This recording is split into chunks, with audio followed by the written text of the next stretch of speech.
What's going on, guys? Welcome to today's video. So in today's video, what we're going to be talking about is why I don't hit my head off with barbells anymore, or get super hyped up, or sniff a lot of smelling salts, or just act like a bit of an idiot before I lift. And I've been getting that question quite a lot, and you know, there's some reasoning now. I definitely would say I'm definitely not a lifter who would be described as calm on very, very heavy sets, or at competitions. However, you know, I've definitely toned it down a lot, and the number one reason for it is repeatability. So repeatability and more energy and fatigue management. So regarding in training, fatigue management is very, very important. Now, with someone like myself who is a bit of a volume whore and does a lot of volume and gets through a lot of workload every single week, one thing that we need to remember is that all fatigue is accumulative. So mental fatigue and also physical fatigue are both accumulative. So when getting very hyped up, you know, you're going to be creating some extra mental stress and some extra mental, going to be accumulating more mental fatigue. Now that's going to fill up the sink of fatigue, if you think about it. So you think of a sink, you know, and the water that you're pouring into the sink is the volume, and the hole on the bottom of the sink is your body's ability to drain or get rid of the volume. Okay, now if you're adding in too much fatigue from two different areas, the water or the fatigue is going to overspill when you're going to burn out.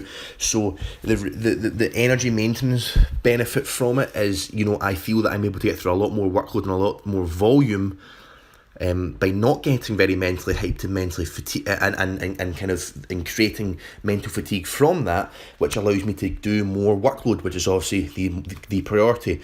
Also, in competitions, I feel that the less amped up I get before deadlifts on squats and bench, the better I perform throughout the competition, because again, by the time I get to deadlifts, I'm still feeling very, very fresh. Whereas if I get very, very amped up and mentally hyped, then that creates a lot of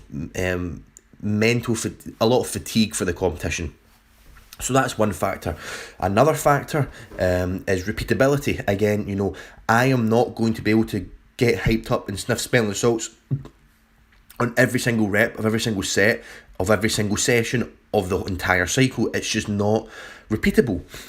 So because of that, I want to make things as repeatable as possible. Now you ask why? Well, a good reason is, for example, let's say you work up to 300 kilos for a set of 3 in squats, okay, which I have done. You know, I've done that at the squats. So I had 300 kilos or 660 pounds for a set of 3 in squats. Now, realistically speaking, that probably puts my max anywhere between 320 to 330 kilos, depending on the individual. Myself, I think that has me around the umbrella of a 325 kilos squat. However, the European record squat is 320.5 kilos.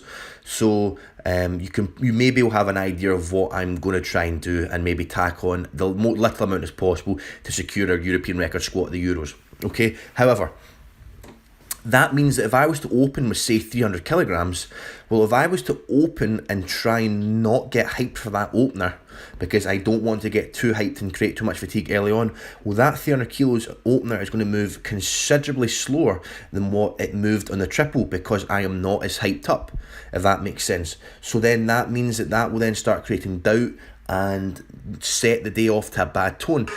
Whereas if I'm able to do the 300 kilos for a 3 relatively calm and quite internalised, it means that it's not going to be able to affect my ability to struggle to repeat that on competition days. So it means that when I then go to do my opener at the same weight, it's going to feel the same, and it's going to hopefully move even better, because I've dropped the fatigue through the taper and lowering the volume as we get closer to the competition. So it makes things more repeatable, and it means that when I get to my third attempt squat, and I'm going to be going for that European record squat and also going for the gold medal squat, means I can get a little bit more hyped, nothing too major, because you don't want to change things too much, but get a little bit more hyped, maybe externalize things a little bit more, and then that will make things even better, but and make the lift even smoother. So they're kind of, that's my thought process behind it. That's just me personally. If you feel you're able to repeat it every single session, and it doesn't create any more mental fatigue, then be my guest. But that's just kind of my thoughts on the subject, and I hope it's been helpful. Again, if you've got any questions or anything, then please leave them below and I'll include them in the Q&A. Thanks for watching, guys, and I'll speak to you all next time.